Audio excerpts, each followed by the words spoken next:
it's a matter of, number one, not feeling sorry for yourself.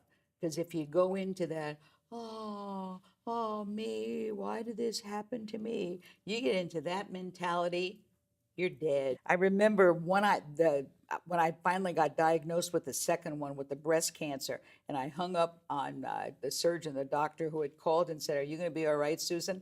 I said, "Yeah, yeah, I think so." And I swear I heard my mother's voice in my head saying, "Susan, you have 45 minutes to cry and feel sorry for yourself.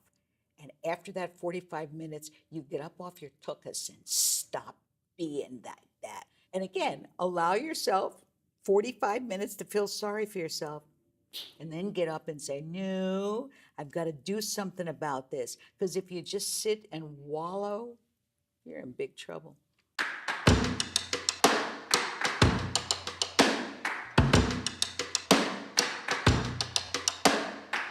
Welcome to Beyond the Scale, a show where everyday heroes share their stories on how they turn their lives around for the healthier. I'm Coach Brittany, and today's guest is Sue Semegran. She shares how her unique outlook on life helped her overcome 2 forms of cancer. Hope you enjoy. Welcome, Sue. Thank you very much. I'm so excited to have you on today, learn about you and your story. Absolutely. But before we get started, I want to play a game with you. Okay. It's called word association. Okay. So what I'm going to do is I'm going to give you a list of words, and you're just going to name the first thing that comes to your head. Okay. Okay? Uh-oh. Here we go. You ready to start? Go ahead. All right. Burpees. Hate them. Family. I love them. Weights. Oh, Cardio. it drives me crazy. Inspiration.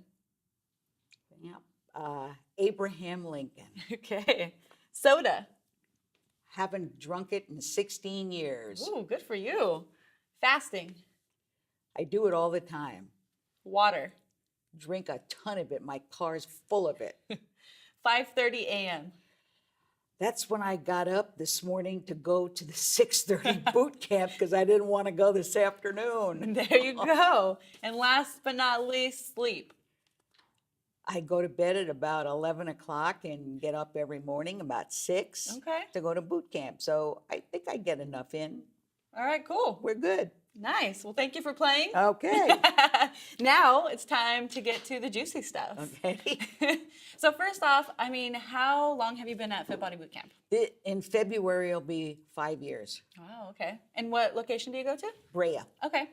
And has health and fitness always been a part of your life? What? Are you out of your mind? You're looking at somebody who's from the 50s and 60s. My mother used to cook with lard. Would you call that healthy? Definitely oh, not. Lord. No. And I played tennis when I was in high school. I didn't do a whole lot of fitness stuff growing up because I was interested in music and the theater, and I was interested in the arts. And I finally got a little bit into it. Probably early 1990s, I was at, you go into 24-hour fitness, and I didn't care for it a whole lot, so I said, forget it.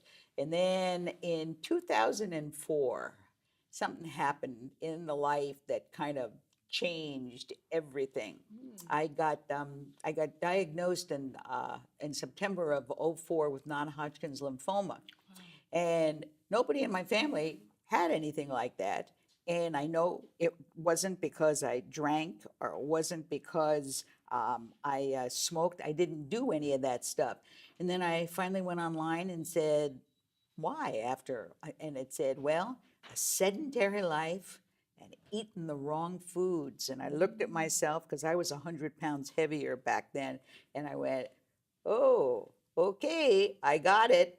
And then it was after I went through chemos and all the rest of the stuff, I finally said, I got to do something. And then I started slowly taking the weight off, and I went back to 24-hour fitness again because you don't know anything else. In other words, you kind of know what you know. And, it just wasn't necessarily a whole lot of fun.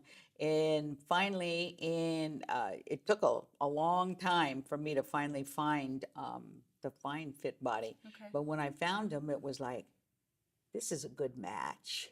I enjoy this. This is fun.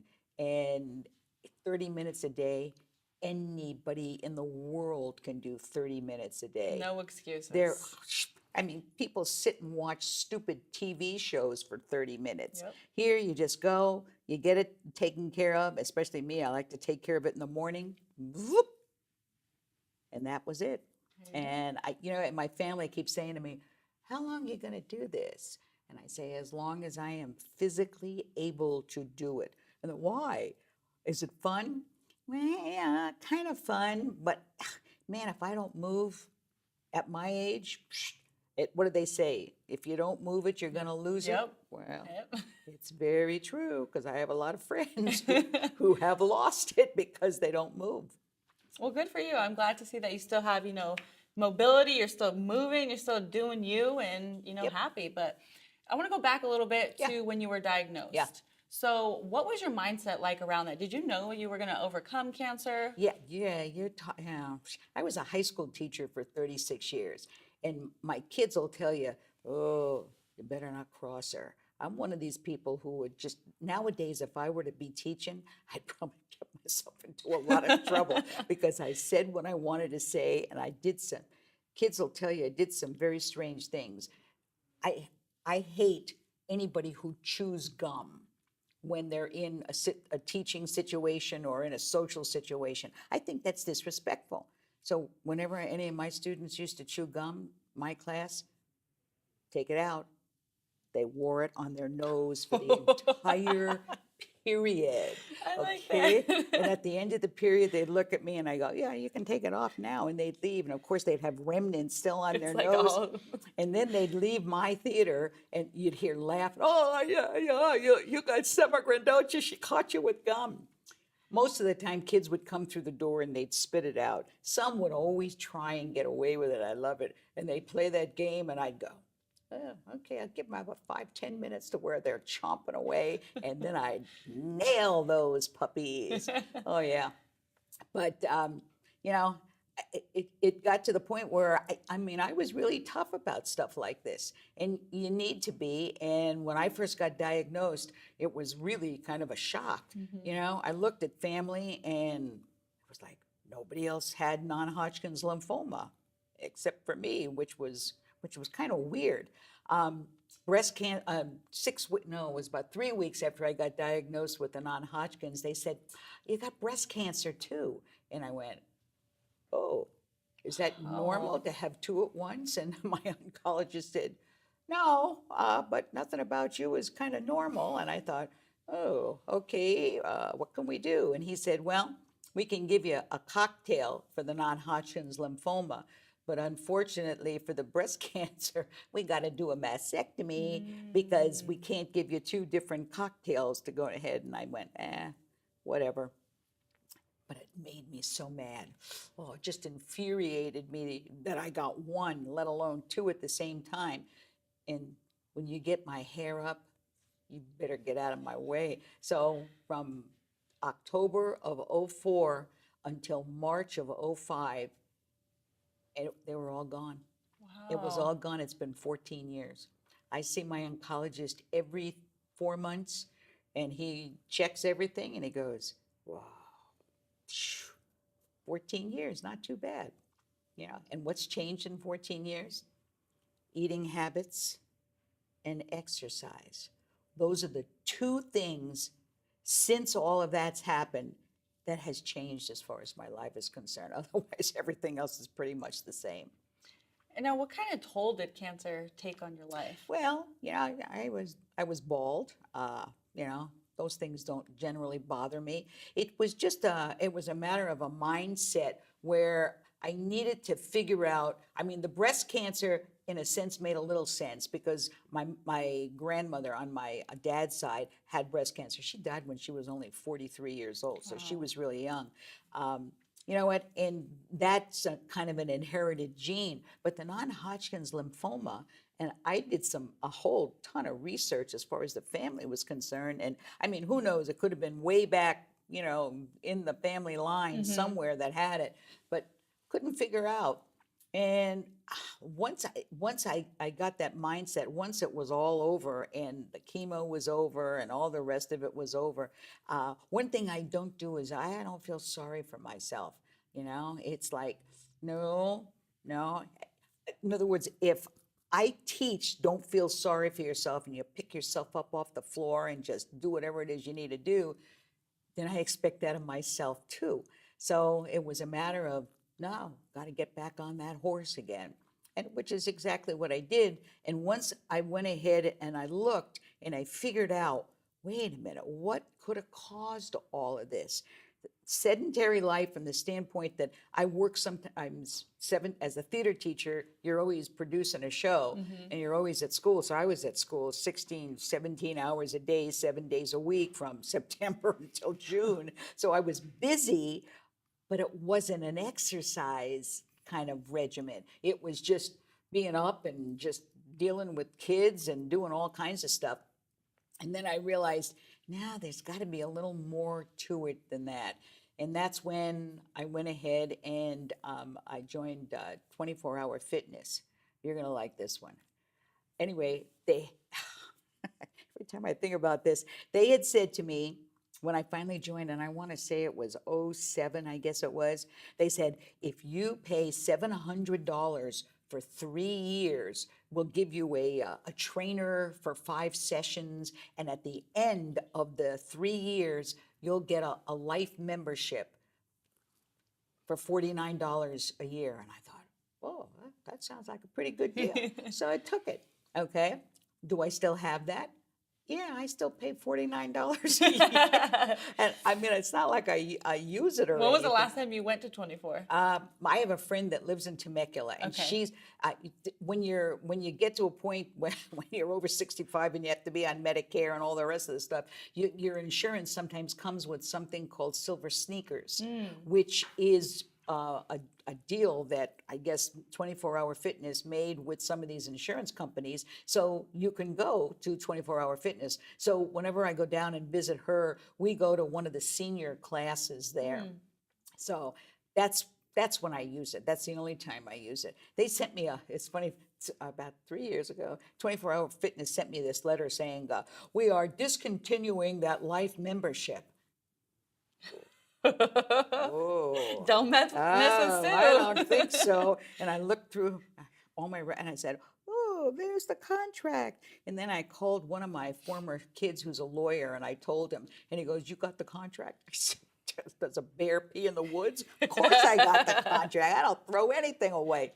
And he goes, just write him a letter, one of your nasty letters, and include my name and phone number in the letter.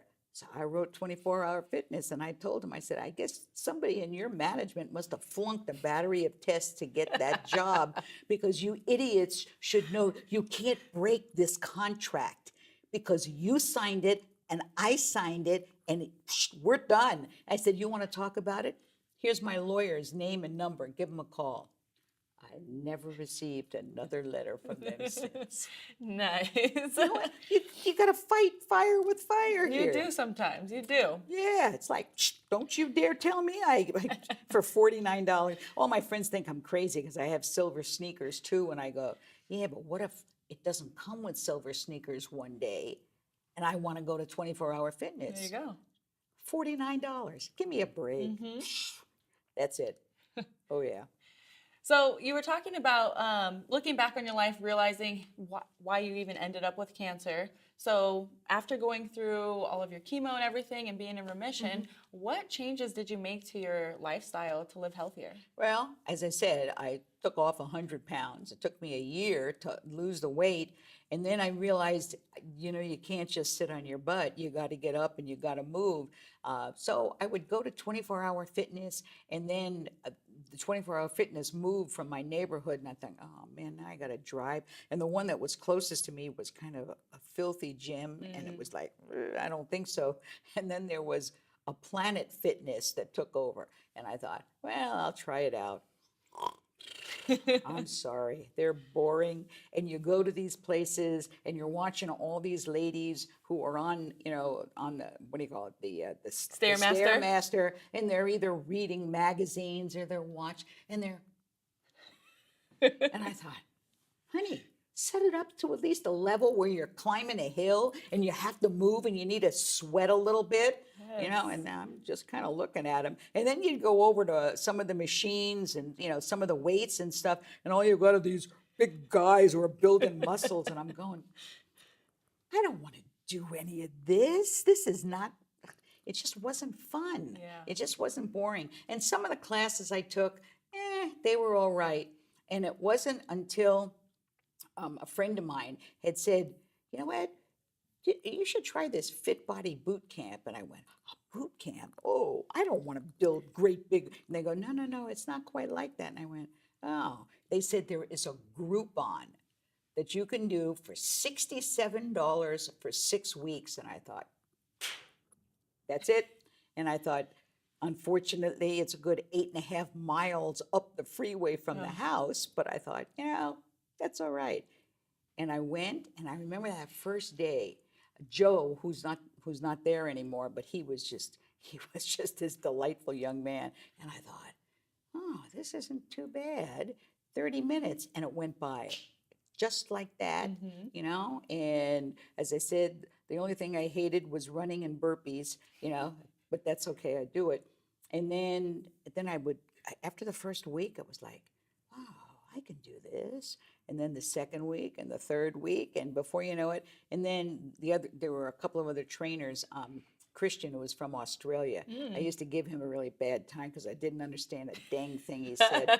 And I kept telling him, you got to learn to speak English, Christian. And he'd go crazy. And then John, who's there now, who kind of runs things now. And I thought, these guys are nice. And I was making a whole slew of new friends, despite the fact that I was the oldest one there. But it was like, yeah, I can do these things. The thing I've learned in the last almost 5 years is my stamina isn't what it was 5 years ago. So when they say, well, you got to do 10 burpees, I give them a look and they go, well, how many do you want to do? And I go, I don't know. I'll see. I'm going to use my senior discount today and figure out how many I can go ahead and do. And sometimes I'll get 5 or 6 of them out, and it's like, yeah, I think 6 is about it. And they go, oh, well, I guess that's okay. Excuse me, I hope your medical insurance is paid up. Sue, you can do as many as you want. That gets them all the time. Nice. Yeah. But it's tough. But as I said, it's the stamina thing with me, balance and stamina. And you're going to say, well, why don't you try Pilates? I tried Pilates. I'm sorry, Pilates for me was just really difficult. And I tried like 4 yoga classes. When you're young and skinny like you can get into a pretzel and get out of it without any trouble.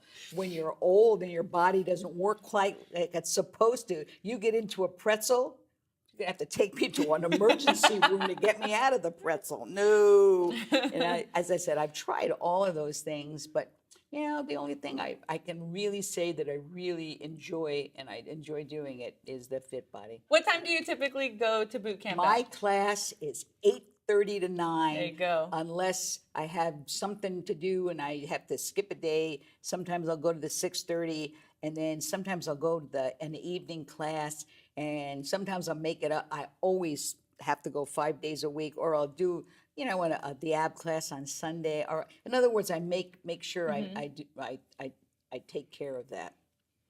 And now, what type of changes have you seen in yourself since going to Fit Body? I have more muscles now than I've ever had before. Ooh. I know. And sometimes I'll meet up with some of my former students, and especially in the summertime, and they'll go, oh my God, what the heck? And I go, yeah, you better be careful. You don't want to meet me in an alleyway somewhere, for sure. Yeah, no, as I said, I've seen some changes. I fluctuate as far as weight is concerned. I'll put on about 20 pounds, and then I'll go, oh, you know what? I really need to do something about this. And then I drop it. But it's easy. And I figure as long as I keep exercising, there is no way I'm ever going to go back to where I was, because I move, and I move all the time. I also ride a bike. Usually when it's not too hot outside, I'll ride a bike for an hour or so, which is real good exercise for you too. And now I heard you do the Brea 8K. Yeah, I do. I've done 2 of them. Okay. Okay. Oh man, they kill me. Did you ever in your life think you would have done Honey, what are you smoking? Are you kidding? There is no way. When my friend said, yeah, you got to do it. And I went, run? I don't run now. And they're going, well, you can walk it. And I went, okay. But nobody told me an 8K was a little over 5 miles. And the first time I did it, and that year was 2 years ago, it was raining, it was drizzly, and here I am. Thank God I had two friends who kind of went with me. By the time we got to the end, oh my God, every part of my body hurt in a different way. And it was like, oh man, this is a killer. And I remember going home and thinking, oh, I'm gonna die. And I just took a shower and I went right to bed. But every muscle in my body, holy mackerel. Last year, I thought, you're gonna do it again? And I don't know. I always come in last, but and even walking, I come in last. But at least I finish. But but it's fun because it's kind of a team thing, Yeah. and and it is. And yeah, will I do it again? Yeah, well, I'll do it again this year. I figure, you know what? It just keeps you up on stuff. Yeah. It's too easy to say, oh no, I think I'll sit home and eat a cheeseburger or something. No, just get your butt out there and just do it. Exactly. And would you say that Fit Body helped your endurance to be able to complete the 8K? Oh, are you kidding? Oh, jeez. I wouldn't be able to do half of the stuff that I find myself being able to do now. If I hadn't been working out like this for the last almost 5 years. Yeah. And again, am I really, really good at everything? The trainers will tell you, Sue, you're not doing that right. Oh God, okay, what am I doing wrong? And then of course they'll show me how to do it right, and I'll go, oh man, that hurts. That's the idea. But you know what? But I do everything, and I do it to the best of my ability. And anybody who says, oh no, I couldn't do that stuff, they're very wrong. You can do it, and you do. And if you can't do something, the way they want you to do it, they adapt in order to go ahead and help you get through things, which is really kind of nice because you're still exercising the same area of your body, but you're doing it a little differently than some of the others are doing. Right. And I mean, a lot of times that's needed because everybody is different. Oh, yeah. You can't always do the same exact thing, but as long as you're getting in there, moving your body and everything, that's all that matters. And when you get to be my age, the thing that sets in is arthritis. Oh, man. And I had the arthritis in my back is what kills me. But I'm very lucky because my knees are in good shape, hips are in good shape. I mean, I've had a lot of friends who have had this replaced and that replaced and so forth. And so far, I'm in good shape. But, if you don't move it, ooh, you're in big trouble. So anybody who tells you they can't, they're crazy. Something I keep telling John, not John Eckerman, but one of the trainers, John San Juan. I love John. He's a great guy. I keep telling him, you got to get more seniors in here. And he goes, well, how? And I said, there are so many senior organizations that you guys can tap into and offer classes for seniors.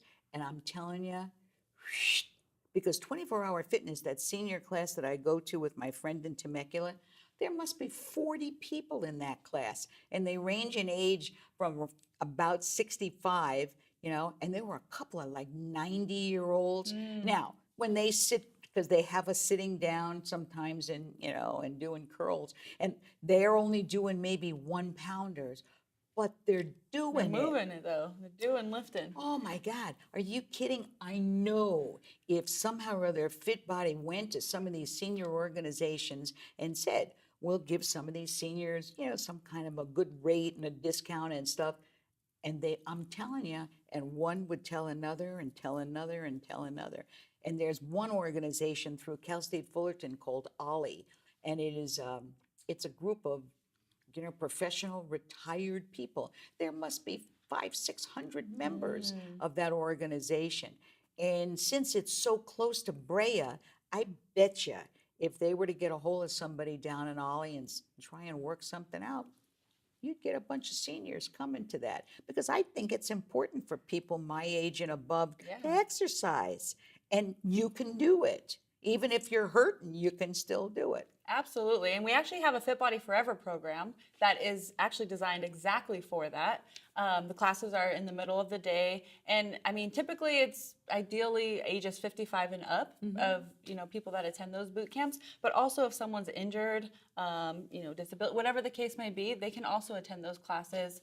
So yeah, Fit Body Forever, for those of you out there listening that want to check that out, you can check that out. Not all of the fit bodies offer it, though. We're trying to roll it out to all Fit Bodies, but yeah, it is select ones at this time. But again, even if the Fit Body doesn't have that program, at the end of the day, everyone still caters to Right. modifications and everything like that. But yeah, we're definitely trying to get that rolled out. And I agree with you. I think that's super important. I think that would be great.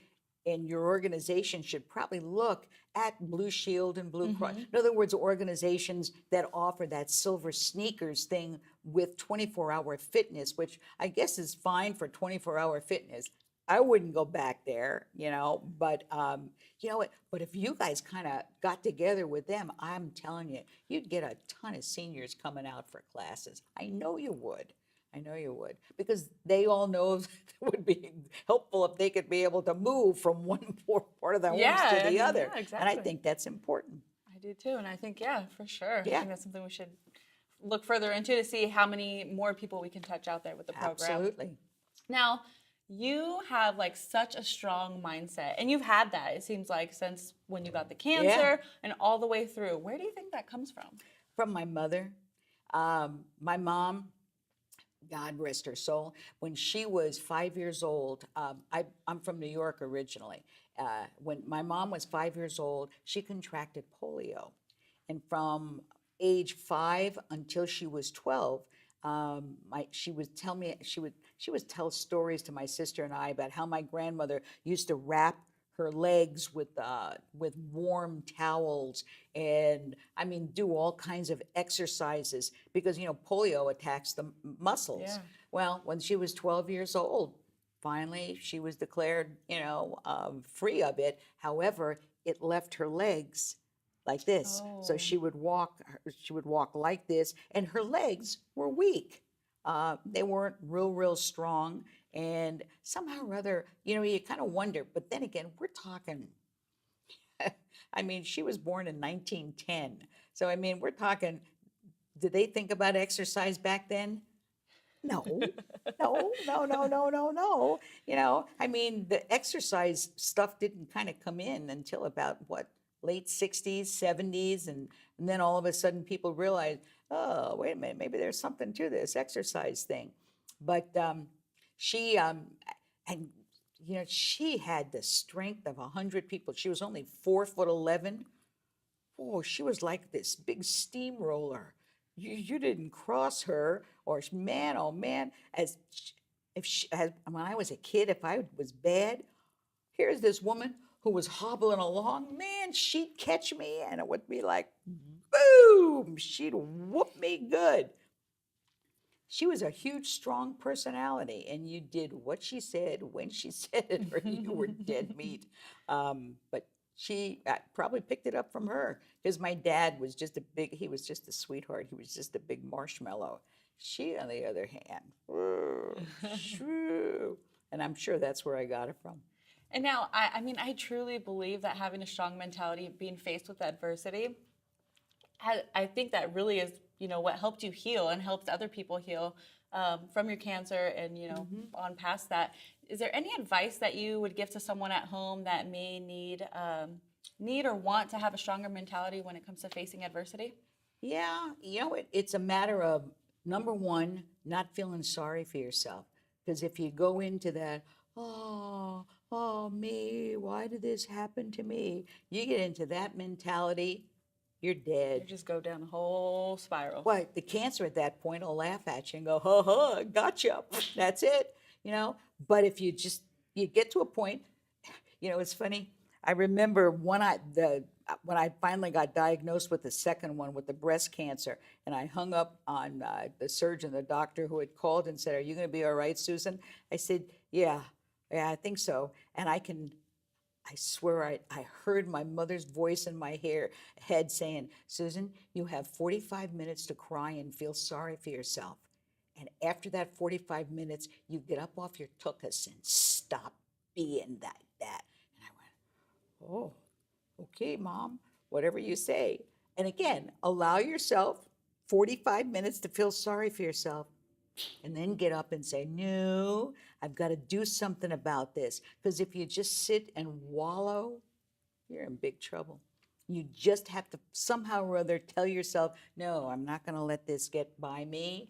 And you know what? And for the most part, I had a lot of friends and support, which helped a lot. I loved my doctors. They were just wonderful. They didn't just say, okay, well, you got cancer and then take a hike someplace. They were there, they supported me, and it was the way they explained things to me, just kind of cracked me up all the time too. I mean, I had some great doctors for the most part that had a good sense of humor, and that's the other thing. You have to have a good sense of humor about things. Sometimes you have to laugh and go, okay, I didn't get one, I got two. All right, let's go ahead and take care of it. And you just have to take it from that point. Yeah. Thank you for sharing that. I mean, I think that was a great point to make, and I think all of us here at the headquarters as well as at home can take that lesson and advice. So what does living beyond the scale mean to you? Well, it is, number one, you need to weigh yourself and not be afraid to go ahead and get on that scale. With me, it's probably every, 3 or 4 days. I'll say, oh, I need to go ahead and, oh, geez, look at that. We got to do something about that. And then, as I said, sometimes I get lazy and, don't watch what I eat. And then I get on this rampage where it's like, ooh, I'm not going to touch anything. But, it's, as I said, it's kind of a mindset. And then living beyond the scale is you weigh yourself, but you also watch what you eat. I'm so aware of looking at, oh, look at how many carbs that is. Oh, there's too much sugar. Sugar alcohols are worse than sugar. Woo, stay away from that stuff. What's the fat content? In other words, get used to looking at what it is that you're buying, and once you do that, and keeping the exercise. Everybody thinks if it's just diet. No, it's not just diet. No. It's the exercise too. Yeah, they go hand in hand. Yeah, it's got to be a combination of everything. And the more I read about it, they say, especially for seniors, they say, well, if you can get at least 3 days of exercise in a week, that should be okay. And 3 days is okay. But I think 5 days is even better. I mean, you can give yourself 2 days off, but you gotta do it hand in hand. So living beyond the scale is watching what you're eating, as well as the exercise, and just getting yourself into a mental state of saying, you know what, if I want to live a long time, then I got to take care of whatever it is you got inside. I mean, we take care of our cars. Right. Every time the car says, hey, dummy, you got to take me in for my 5,000-mile tune-up. What do? Ignore it? No, you take it in and you get it taken care of, and then you're good for another 5,000 miles. Well, your body is the same way. I mean, it's not like we have body parts that we can buy at Costco. Right. It's like you go to Costco and say, oh yeah, I need an arm, I need a leg, oh, I need a new heart or a kidney or whatever. I mean, you can't do that, So you got to take care of what you kind of came to earth on with. And the only way to do that is with what you're eating, your mental state, and the exercise. Absolutely. Now, wrapping it up here, do you have any final words that you'd like to share with the audience? Yeah, but whatever you folks do, don't ever think you're too old to do something. You have to get out there and try. And if there's something you can't do, then a good trainer will say, wait a minute, you can't do this, try this instead.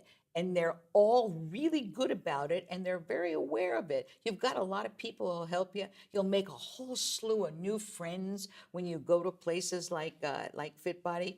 I mean, I have made so many new friends at this place, and I mean, we have just a great time. Sometimes we'll go out to a Starbucks, although I don't drink any of that coffee. I don't like Starbucks. But we'll go out just to kind of talk and have a good time. So it becomes a social atmosphere as well as an exercise place.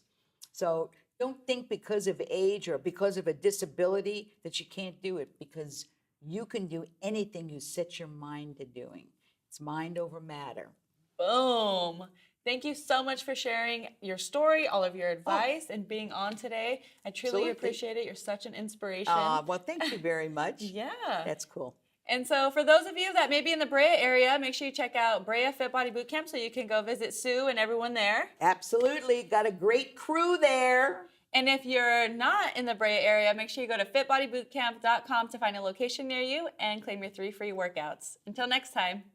Did you know that you could have done a full workout in the amount of time it took you to listen to this podcast? Go to fitbodybootcamp.com to claim your 3 free sessions now. And remember to join me next Tuesday so you can see who our special guest is. Until then, remember to live a fit body, fit mind forever.